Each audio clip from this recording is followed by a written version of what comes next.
So hello everyone, welcome to my channel, and today we are going to study about asynchronous JavaScript and why do we use it in our applications. So one thing we know about JavaScript is that it is single-threaded, one thing at a time by default. You can understand single thread by considering it as a long straight road with only one single lane. You can only move in one direction on that long straight road.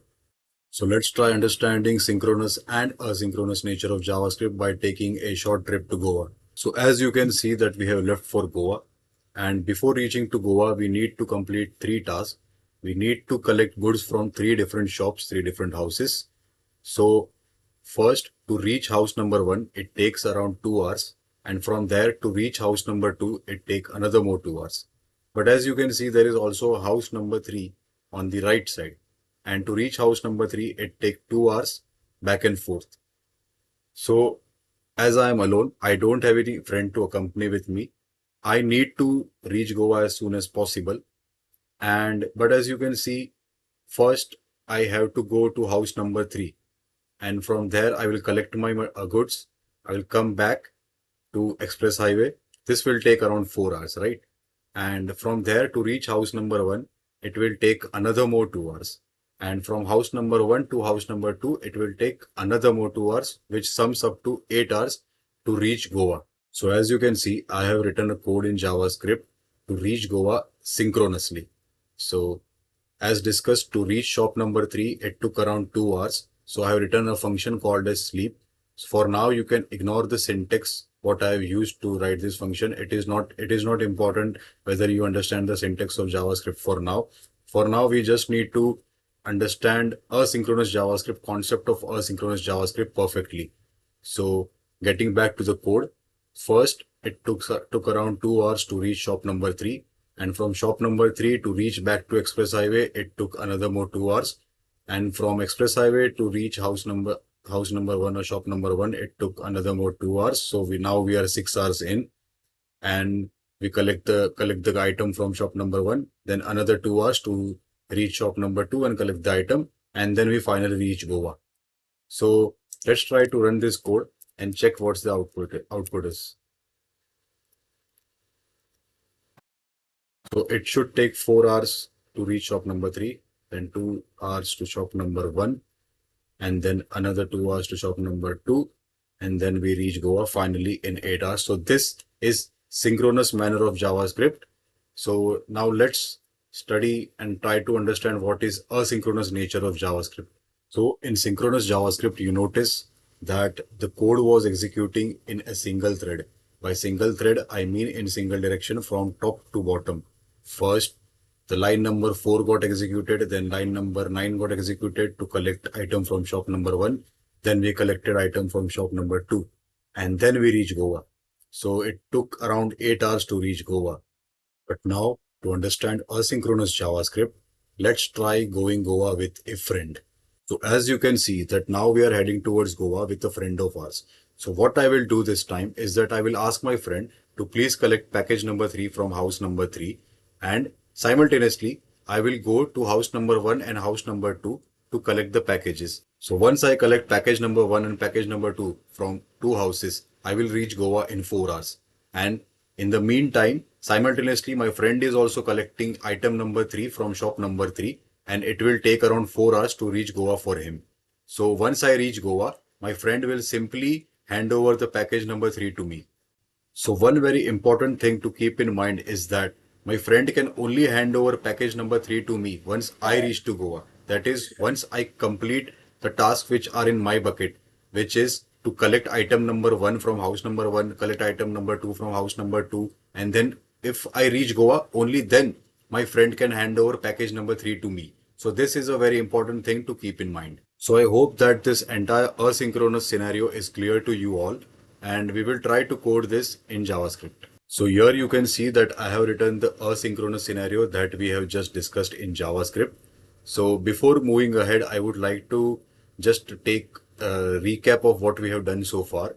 So by far we have written a synchronous.javascript code which was synchronous in nature. So what it did that it went to the shop number 3 which was on the right side first, and that it came back, and then it went to shop number 1 to collect item number 1, and then to collect item number 2 from shop number 2, and then we reached the Goa. This was the synchronous manner. Moving ahead to asynchronous way. So here you can see a set timeout method. So what does set timeout method does? It simply executes the uh, block of code which is written inside it, and it executes it after the integer value given to it in the second argument of the function. So in our case, it is 4 hours or 4 seconds, you can say. So after 4 seconds, it will execute the block of code which is written inside it. So set timeout is nothing but it is acting like our friend who was about to go to shop number 3 to receive item number 3 for us. I am just delegating my task to it, whatever task which is extra for me, like because to go from shop number 1 to shop number 3, it was extra. I had to take a long cut. So I just delegated it to my friend to collect the item number 3. So set timeout is acting similarly. I'm just delegating it to collect the objects for me. And set timeout is an inbuilt JavaScript asynchronous function. So as soon as the line of execution reaches line number 3, it sees that set timeout function has been written over here. So as JavaScript sees as an asynchronous function, so it simply initiates it. It simply initiates the asynchronous function, and it does not wait for its response. It does not sits over there and waits for the response to come. It simply goes ahead and completes all the synchronous tasks, like to collect uh, item from shop number 1, and then to collect item from shop number 2, and then reach Goa. Once I reach Goa, my friend will collect the item number 3 from shop number 3, and he will hand over it to me. So let's try to run this code.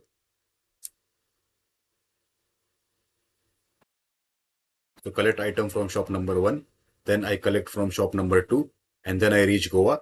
And my friend simultaneously also went to shop number 3, collected the item number 3, and he handed that package to me at Goa. So I would like to point out a very important thing about JavaScript is that JavaScript will complete all the synchronous tasks first. As soon as at the line number 3 JavaScript encounters a asynchronous function, it will just initiate that function. It won't wait over there for its output to come. It will simply go ahead at the line number 7 and execute all the synchronous tasks over here. So let's suppose there was a lot of traffic while reaching the house number 2. So I will just copy paste the console log over here and print too much traffic. And then I will also, and because of the traffic, it would take 2 hours more to reach Goa. So now the expected output would be same. The JavaScript would run all the synchronous tasks first. It will stuck into traffic, and then it will reach to Goa. And once it reached to Goa, only then it will bother about the item number 3, which was returned from the asynchronous function. So let's try to run this code. Was shop number 1 and shop number 2, too much traffic, waited for 2 seconds, reached Goa, and after reaching Goa, it then collected the output from the asynchronous function. So who is responsible to call this output from the asynchronous function? So there is a callback queue who is responsible to fetch all the output from the asynchronous function as soon as the synchronous task complete on the main thread. So now that we have understood the basic concept of asynchronous JavaScript, so now let's take a deeper dive to understand where exactly the asynchronous JavaScript is used in real life web applications. So as you can see here, I have created an HTML JavaScript website. So this is a simple website to generate the sum. We simply enter a big integer number in the input field. We click on the generate sum, and a for loop will get iterate, and it will add all the integers ranging from 0 to this number. And as I am using for loop, so this will take a lot of time to get executed. And for now, we are going ahead with the synchronous nature of the website. We are using the synchronous website over here and not using asynchronous.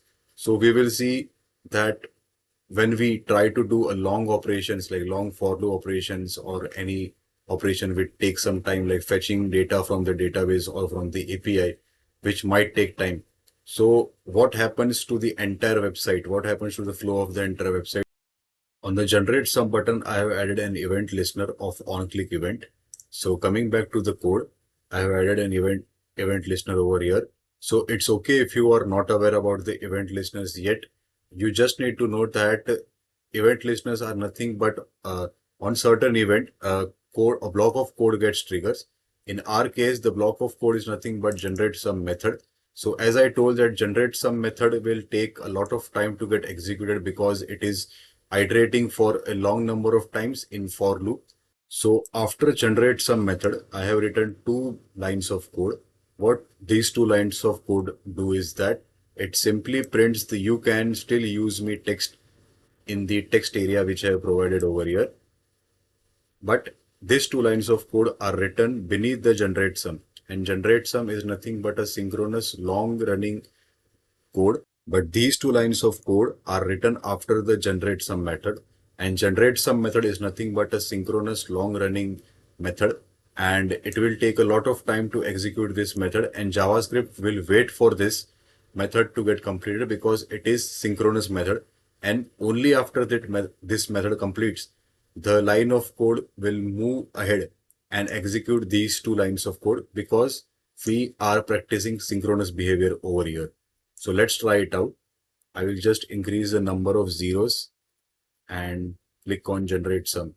As you can see, the text area is not clickable over here and the entire website is unresponsive now.